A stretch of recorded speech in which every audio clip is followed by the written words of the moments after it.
नमस्कार दोस्तों, आज हम इस वीडियो में आपके साथ डिस्कस करेंगे गियर पंप के बारे में। Gear pump positive displacement pump है और पॉजिटिव डिस्प्लेसमेंट पंप में यह रोटरी पंप के अंतर्गत आता है।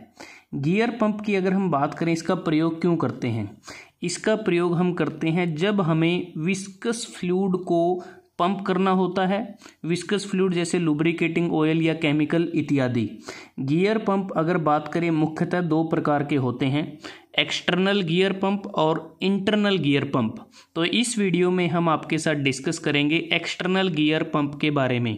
सबसे पहले ये जान लेते हैं कि इसकी कंस्ट्रक्शन है वो किस प्रकार से होती है। तो ये डायग्राम आपके सामने है गियर पंप का। तो इसमें अगर आप देखें, इसमें दो आइडेंटिकल स्पर गियर होते हैं। जैसा ये कट सेक्शनल व्यू अगर आप देखें, इसमें एक और एक दो, ये दो इसमें स्पर गियर लगे हुए हैं जिस पे इक्वल नंबर ऑफ टीथ इस पर बने होते हैं। और इसमें एक केसिंग होती है जिस केसिंग के अंदर इन गियर्स को इंस्टॉल किया जाता है। और यहाँ पर अगर हम देखें, जो गियर टीथ और केसिंग है, इसके बीच में यहाँ पर एक फाइन क्लीयरेंस यहाँ पर रखी जाती है जिसमें से जो फ्लूइड है वो कैरी किया जाता है। तो इस प्रकार यहाँ पर ये साफ्ट होती है, ड्राइविंग साफ्ट होती है इलेक्ट्रिक मोटर की, जिसकी मदद से जो S1 गियर है ये हमारा ड्राइवर गियर या ड्राइविंग गियर होता है और जो S2 गियर है ये हमारा ड्रिवन गियर होता है। तो ये इसकी कंस्ट्रक्शन होती है। अब बात करते हैं कि जो एक्सटर्नल गियर पंप है उसकी वर्किंग किस प्रकार से होती है। तो यहाँ पर अगर आप देखें, इस गियर पंप में दो प्रेशर साइड आपको नज़र आती हैं। ये हमारा लो प्रेशर साइड होती है, ये हाई प्रेशर साइड होती है। तो हमारे पास जो इनलेट या जो सक्शन साइड होती है, वहाँ पर जो लो प्रेशर फ्लूइड होता है उसको हमें आउटलेट या डिस्चार्ज साइड पर उसको हाई प्रेशर फ्लूइड में कन्वर्ट करना होता है। तो यहाँ पर जो फ्लूइड हमारा सक्शन साइड या इनलेट पर है उसको हम कैरी करते हैं। कैरी किस प्रकार से? जो ये हमारा S1 जो ड्राइवर गियर है, इसे हम जो इलेक्ट्रिक मोटर होती है उसकी जो ड्राइविंग शाफ्ट है उसकी मदद से इसको रोटेट किया जाता है। तो जो इलेक्ट्रिक मोटर है वो एक प्रकार से प्राइम मूवर हुई और ये जो S1 जो हमारा ड्राइवर गियर है ये रोटेट करने लग जाता है क्लॉकवाइज डायरेक्शन में। और इसके साथ जो दूसरा स्पर गियर होता है जो S2 है, उसके जो टीथ होते हैं वो आपस में इंटरमैच करते हैं। तो जैसे ही ये क्लॉकवाइज डायरेक्शन में रोटेट करना शुरू करता है तो ये जो दूसरा गियर है ये इसके अपोजिट डायरेक्शन में रोटेट करना शुरू कर देता है। अगर S1 गियर हमारा क्लॉकवाइज डायरेक्शन में रोटेट करता है तो जो S2 गियर है वो हमारा एंटी क्लॉकवाइज डायरेक्शन में रोटेट करेगा।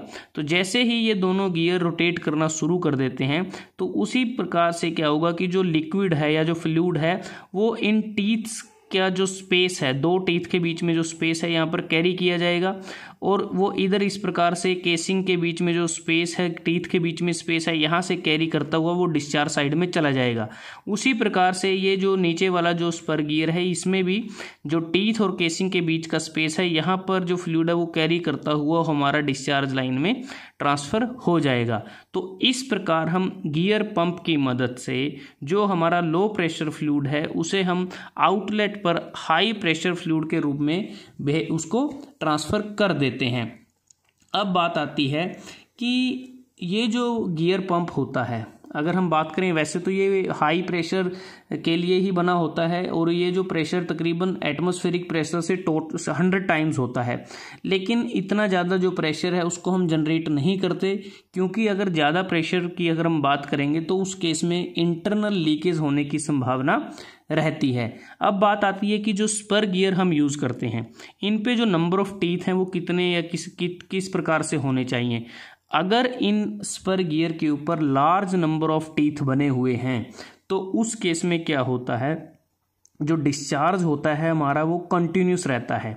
लेकिन जो लिक्विड जो टीथ से हमारा लिक्विड जो हमारा ट्रांसफ़र होगा डिस्चार्ज साइड में उसकी क्वांटिटी कम रहती है, लेकिन जो रैपिड सक्सेशन रहता है लिक्विड डिलीवर होने का। अगर नंबर ऑफ टीथ हमारे स्पर गियर पर कम हैं, इस केस में क्या होगा कि जो दो टीथ हैं इनके बीच में स्पेस थोड़ा ज़्यादा होगा और जिससे क्या है कि जो फ्लूइड को कैरी करने की जो कैपेसिटी है वो बढ़ जाएगी उसी स्पीड पर। लेकिन जो डिस्चार्ज है वो हमारा कंटिन्यूस नहीं होगा, लेकिन पल्सेटिंग होगा, लेकिन ज़्यादा अमाउंट में, ज़्यादा वॉल्यूम में हमारा जो लिक्विड है वो डिस्चार्ज होगा जब हमारे पास कह सकते हैं कि नंबर ऑफ टीथ कम है।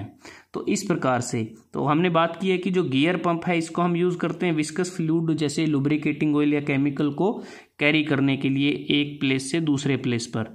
तो दोस्तों आज हमने इस वीडियो में आपके साथ डिस्कस किया एक्सटर्नल गियर पंप, जो एक रोटरी पंप है, पॉजिटिव डिस्प्लेसमेंट पंप है, इसकी कंस्ट्रक्शन किस प्रकार से होती है, वर्किंग किस प्रकार से होती है। अगर आपको वीडियो अच्छा लगा आप इसको लाइक कर सकते हैं, शेयर कर सकते हैं अपने दोस्तों के साथ, स्टूडेंट्स के साथ, और जल्द ही हाजिर होते हैं एक नए वीडियो के साथ। तब तक के लिए धन्यवाद। आपका दिन शुभ रहे।